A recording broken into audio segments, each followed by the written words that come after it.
Hey loves, this is Bobby and I'm here with another vlog.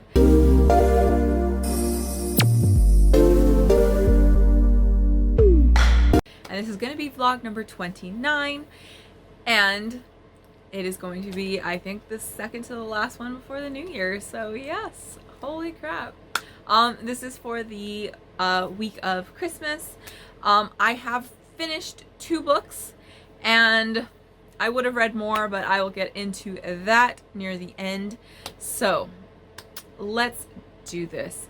I am going to try to start doing my vlogs just a little differently because I would like to start reviewing, do actual videos with me reviewing books, but I always find it kind of hard to do that because my vlogs are basically me reviewing the books that I read, you know, for the week. I get pretty into them and yeah, so it's kind of hard. I really want to do some actual review videos, but I always find it really weird because I've kind of already reviewed them. So once I get into the new year, I'm going to hopefully get more into that. But for now, let's talk some books. This first one is one of the most anticipated books for the year for me. I have been dying to read it. I had gotten it from the library originally to read, never got around to it, and then I bought the ebook, never got around to it.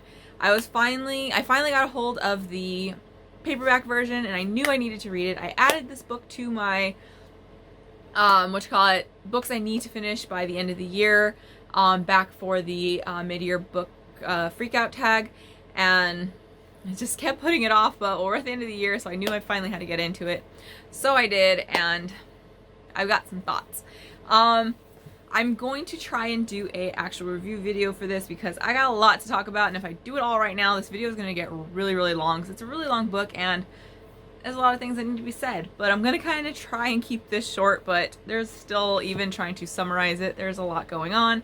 And that is the Priory of the Orange Tree by Samantha Shannon.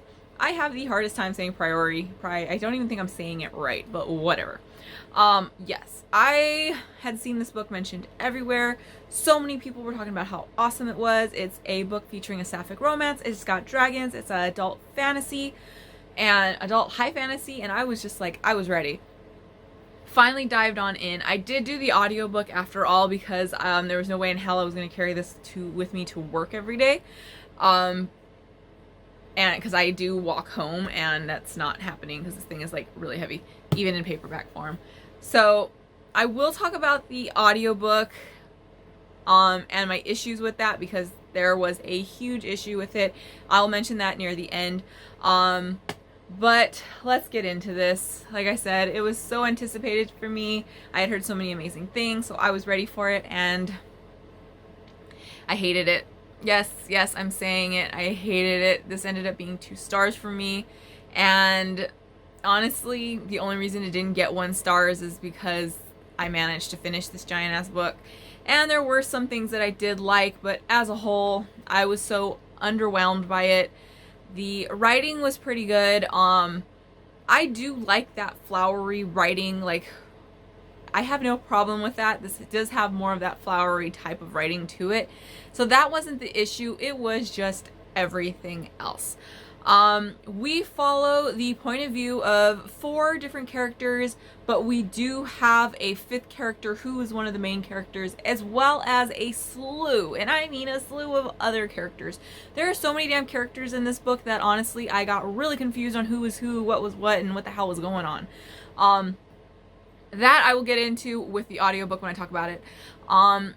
We are basically following 4 point of views. The first one is Ede, who is a woman in waiting for Queen Sabran, who is one of the other main characters, but we don't get her point of view. Ede is one of the Queen's kind of chamber ladies. She first starts off working as her, like, she empties the chamber pots and stuff type of thing, I believe it is. And then she eventually works her way up. She is secretly a member of this other religion, where she is tasked with protecting Queen Sabran. Then we have the character of Erloth Beck, who goes by Loth. He is Sabran's best friend, and he has been exiled. And then we have Tanae, who is a young girl who is training her entire life to become a dragon rider. And then we have the final character, who is Nicholas Roos. He is an alchemist and a surgeon, and he has been banished from the queendom that Queen Sabran rules out into another kingdom.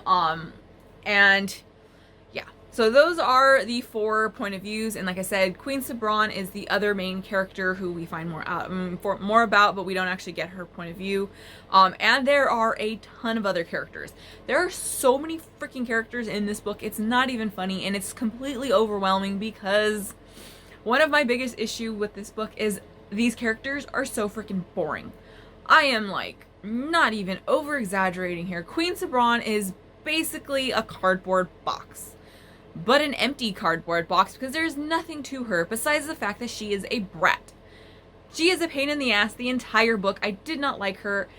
That is the only personality we get. We get nothing from her. She is just a cardboard cutout. Could be any other character. And I just did not care for her at all. Ede is my favorite character from this. She is a very cool character. I loved her background. The more we learned about her was really great. The sapphic romance in here is between Ede and Sabran. I hated the romance because I could not stand Sabran. There's nothing likable about her. There was no connection between those two characters. I really wished Sabran had been like murdered in the beginning of the book, because it would have been a lot better. It would have been more interesting. That's for sure. The character of Loth is another character who is the most boring freaking thing ever. I can't tell you anything about him besides that was Sabran's best friend. That is it. And he is the like most self-righteous pain in the ass that is just boring. Like, he is freaking more vanilla than vanilla. Vanilla has more spice to it than Loth does. Tanae, I really wanted to like her, but I just didn't. She was another character that was just holier than thou and kind of just a pain in the ass for me to read. The character of Nicholas, I actually liked him, but if you've read this book, you're probably rolling your eyes at me right now. I have a reason, because he is an ass. He is a coward, and he is a kind of a pain in the ass the entire freaking book. But you know what? The guy knows what he is. Everyone else in this book is so set on they are better than everybody else. That was my biggest thing with Tanae, is that people like her, but then they don't like Nikolai. I keep calling him Nicholas, but it's not how his name is said, but it's Nikolai, I believe.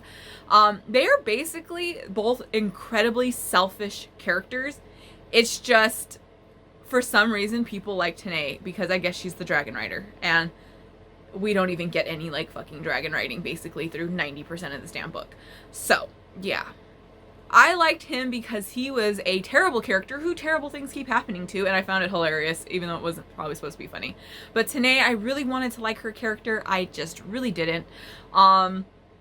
This is touted as a dragon book. This is not a dragon book. This is a book with dragons mentioned in it. They have the smallest part of this damn book. Like, it's an 800-page book.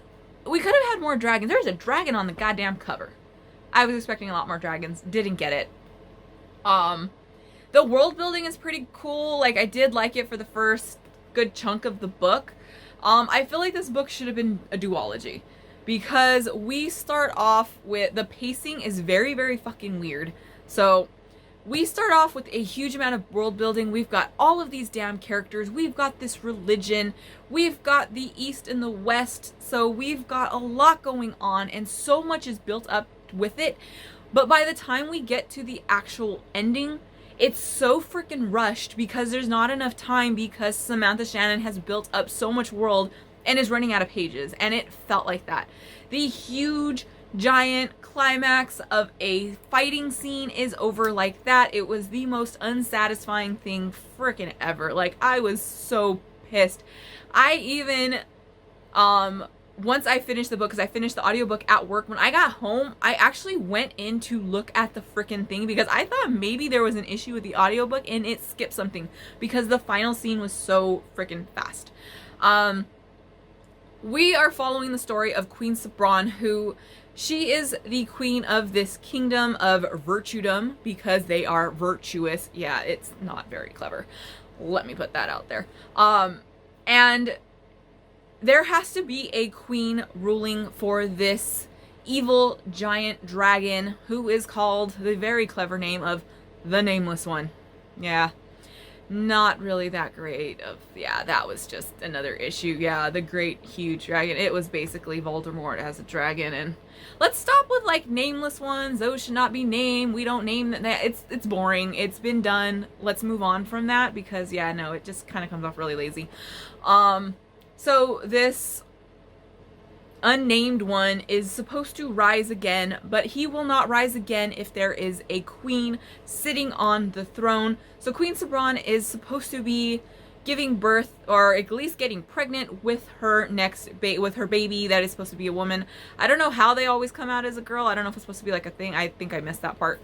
And it is just, like I said, with Sabran, I just didn't care. The dragons, we have fire-breathing dragons who are, like, supposed to be the villains, and we have the water dragons who are supposed to be more of, like, they are seen more as gods, but the people in the West, which are from Queen Sabran of Virtudom, their kingdom do not like any kind of dragon, and then we have the ones to the East who they see the water dragons as more of gods, and, yeah, it was just, I don't know. We could have used a lot more dragons. There's not a lot of dragons. And then the dragons talk, and we still don't get that much dragons. Like, it was just, and then we have a dragon rider, and there's still not enough dragon. Like, there's not that much dragon in here.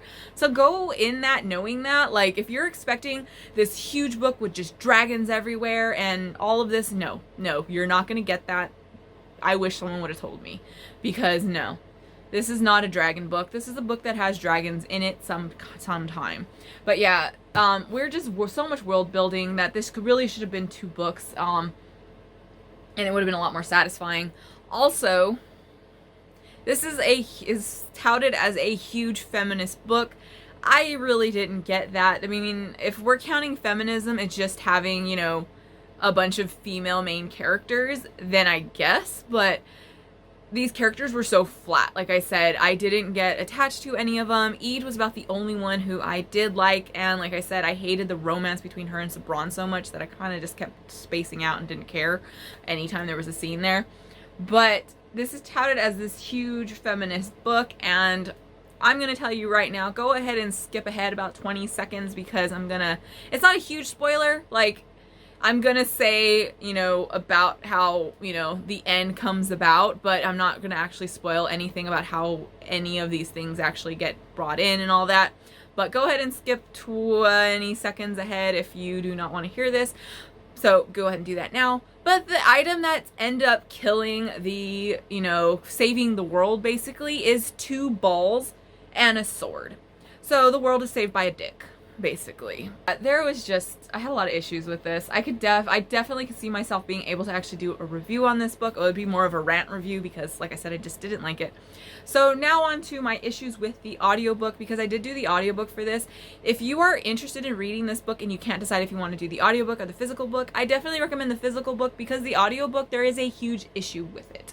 And that is the fact that the audiobook, when it comes to the book, we are not given, each character is not given their own chapter. We will skip between characters in the middle of chapters, but there's no marker in the audiobook for when we switch character point of views.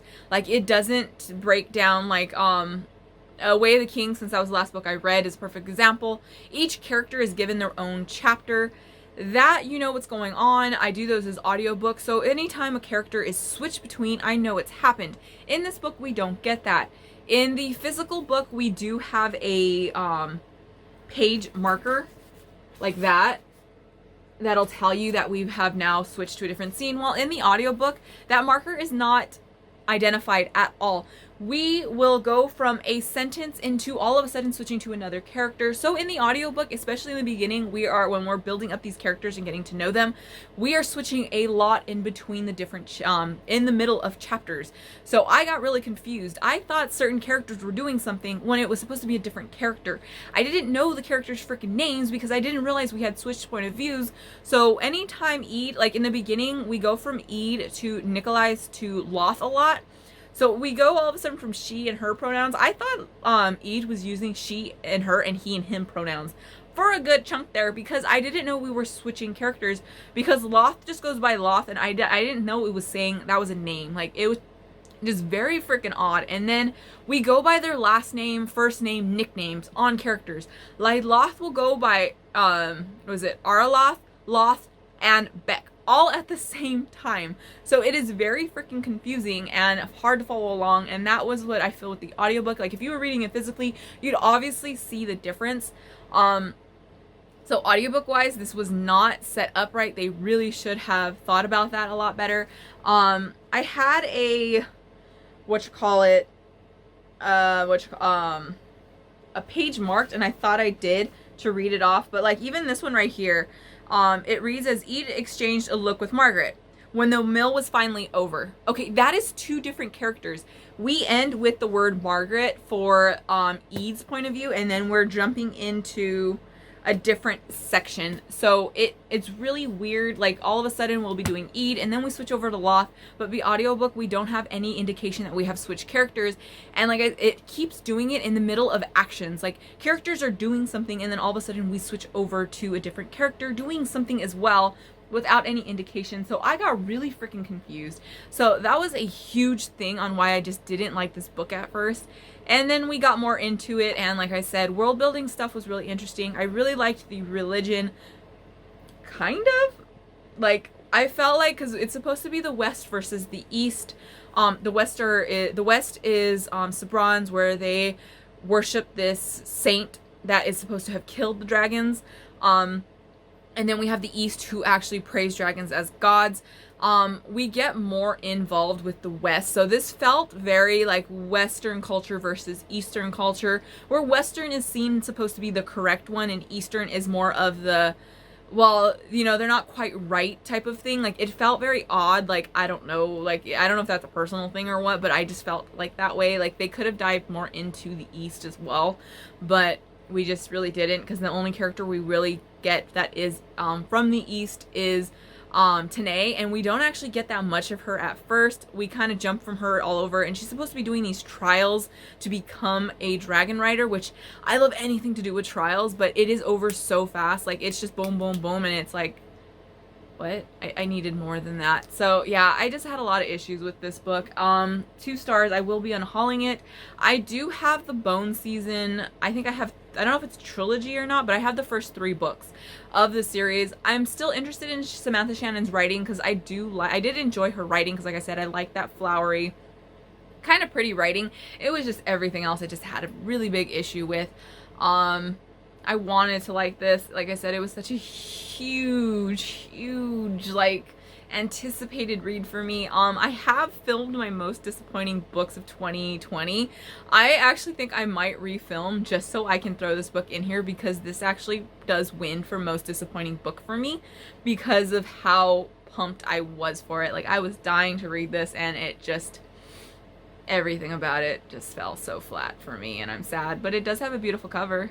It has that, and it has a name that I didn't realize. I don't know how to say Priory. Yeah. So there we go. That's what's that. I listened to the audiobook for about 4 work days. So just when I was at work, I was listening to it. I finished it on Christmas Day within the first, I think, 2 hours. I only had about 2 hours left. So I finished that, and I jumped into my next book, which was the book I was looking forward to most, for this month, because it is one of my all-time favorite movies. I watch about 4 different versions of this movie every Christmas season. I have seen the play twice, and I just absolutely adore it, and that is A Christmas Carol by Charles Dickens. I absolutely love the story of A Christmas Carol. It's just, I grew up watching it. I watched the Muppet version I watch Scrooged. I think it's the one from the 70s, if I'm not mistaken. It might be the 60s or 70s that I watch. And then I'll watch one other version throughout the year. And I mean, throughout Christmas season, like, it's just, I love it. I love everything about A Christmas Carol. It's a favorite of mine. I found out that there was an audiobook narrated by Tim Curry. Yes, the Tim Curry that plays Frankenfurter from Rocky Horror Picture Show, as well as Pennywise. I absolutely adore Tim Curry. He is one of the lights of my life. I love his voice. He has one of the coolest voices for me. I've been obsessed with his voice since I was a kid. And I wasn't sure which version of this, because there are a lot of versions of A Christmas Carol when it comes to audiobooks. I was not prepared for that. But when I found that one, it was going to be between that one and the one by Patrick Stewart. Tim Curry won out. So I loved it. I thought it was great. Like I said, I listened to this on Christmas Day while I was at work, and I was baking. And it was just so much fun. I adored it. Can't believe I've never actually read the book. I have, I think, 2 or 3 different versions of the book, and I just never picked it up.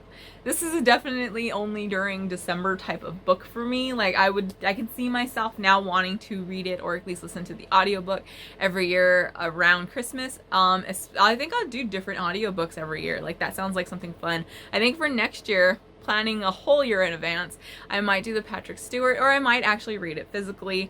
I don't know. But I loved it. I got this copy at the thrift store for like $1, I think, or like 50 cents. But I have a Barnes & Noble leather bound edition of it as well, but I just love it, and I am so glad I finally read it. It was 5 stars, so yes. Now on to Bookmail. For some reason, my family knows I like to read. They know I like to buy books, because everybody likes to make comments about me buying books, but nobody ever gets me book gift cards. It's the weirdest thing. Like, everyone's always like, no, I don't know what to get you. I don't know what to get you. You guys, Barnes and Nobles, or like any place that has like a book that I could buy books off of would be cool, but for some reason nobody ever thinks about that. It's the weirdest thing. I find it hilarious, honestly. So I bought myself some Christmas gifts. So these books are all from me to me. Merry Christmas. And this first one is going to be a group read. I'm on a Facebook group called Bewitched by Books, and they're starting a book club to do a book read for the group, and it just sounded like fun. And I've been seeing this book pop up kind of everywhere online. I do not know what it's about. Right before filming, I read about it, and let me tell you, this has nothing to do with what I thought it was about. And that is going to be Fable by Adriana Young. I have just been seeing the cover. I think it's a really pretty cover, but I've been seeing it everywhere, like people posting it that they just read it and they loved it. So I was like, cool. I got it on sale, so I was like, let's buy this. I really want to take part in a a group read, or like a book club. It just sounds like something I've always wanted to try on, but most of the book clubs I join, they never make it past the first month. So yes, I thought this was like a book about fairies or something, or some kind of weird fantasy, or like that type of thing. Apparently this is like pirates and stuff. So a girl gets abandoned by her dad, and she has to survive, and she wants to prove that she should be a pirate, I think is what it is. Like, I was not expecting kind of a high seas type of adventure. Sounds really cool though. I'm very excited for it. I'll link the group down below if you're interested in it, or if you want to read this and you'd like to do a group read. Why not? It sounds cute. It sounds cool.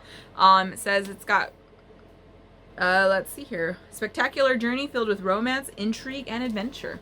So let's do that. That sounds great. I'm also going to be doing 2 readathons, which I will hopefully get those TBRs up soon. Hopefully I will film them today, if all works out right.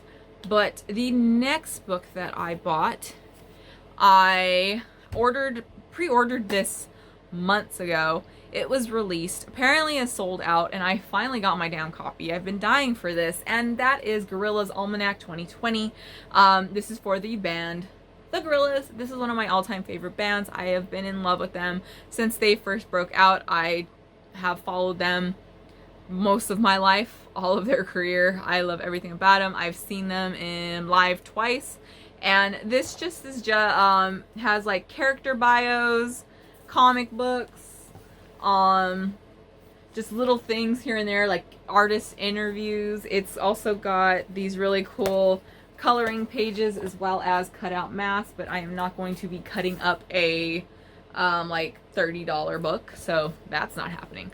But yes, I have been waiting for this. I've already skimmed the entire book, just kind of flipping through to see all the artwork, and it seems really cool. I can't wait to like actually dive in and kind of like read everything about, you know, the band and stuff. I love the fact that, you know, we've built up this whole like fake band type of thing, but it is just amazing. Like I said, I've seen them live twice now. I will definitely see them again in the future once we ever are able to go to concerts again.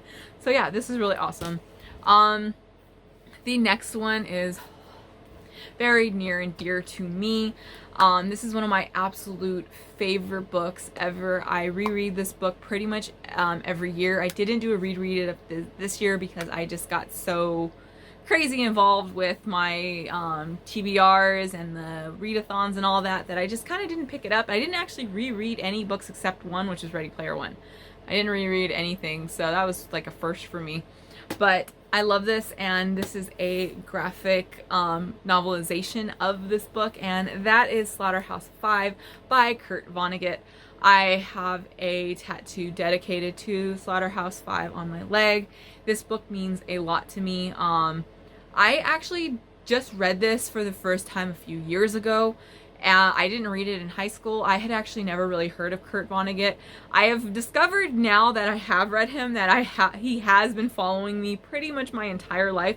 I just didn't know who he was, and I picked up Slaughterhouse Five originally because I was reading a supernatural fan fiction, and it was mentioned in there that it was like Dean's favorite book, and I kind of like, okay, let's read Kurt Vonnegut, because it is he is mentioned in the show a couple times, and I was like, let's read it. And this was just the first book. I had found a used copy at the thrift store, and it happened to be Slaughterhouse Five, which was my first book by Kurt Vonnegut, and I just fell in love. I have a very deep personal connection to this book as well, which maybe I will do a whole, you know, I want to do a book, what you call it, not a book review, but like a video of me talking about some of my favorite books and what they mean to me, because there are some really huge connections to me that a lot of people will find maybe a little weird. But yeah, I do actually have a Slaughterhouse Five tattoo, which I'll throw a picture up here or something.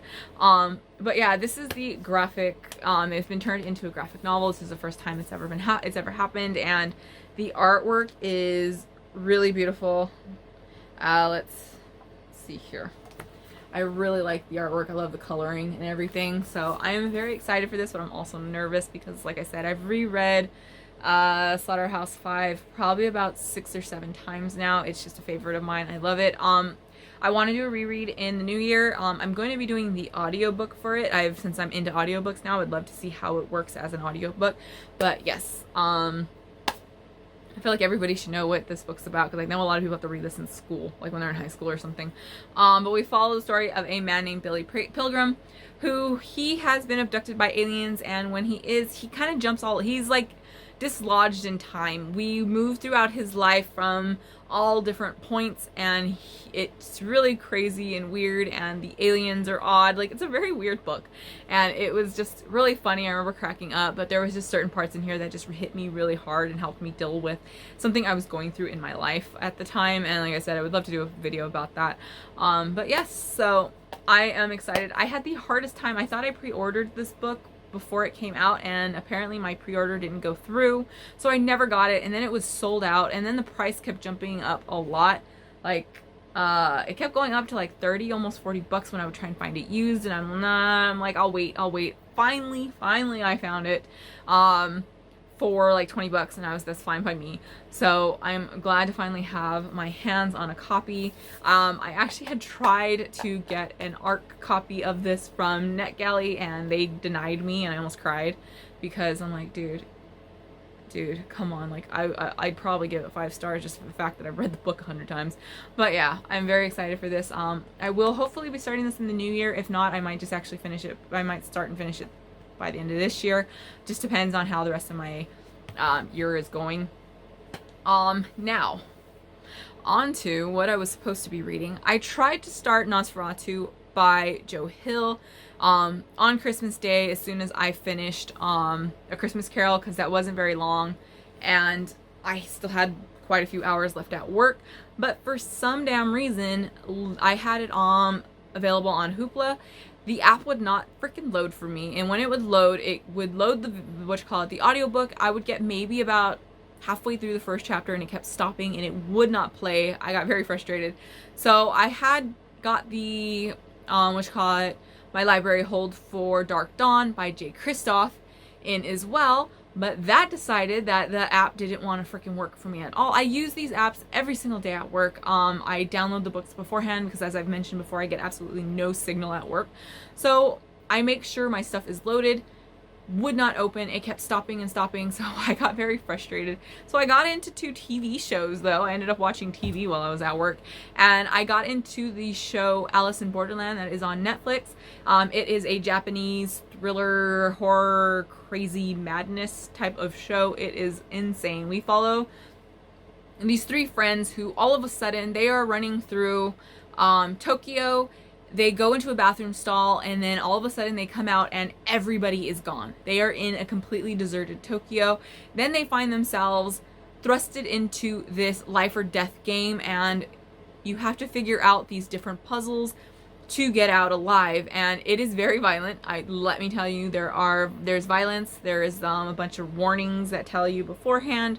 But yes, I loved it. I thought it was awesome. I almost had an anxiety attack during the first episode because I got so invested in it. I'm like sitting there at work like, holy crap, holy crap. So I got into that. I ended up finishing that show. The next day I was still having issues with my audiobooks, and it's like they worked fine when I'm outside of work. I only know that they're not going to work when all of a sudden I'm at work.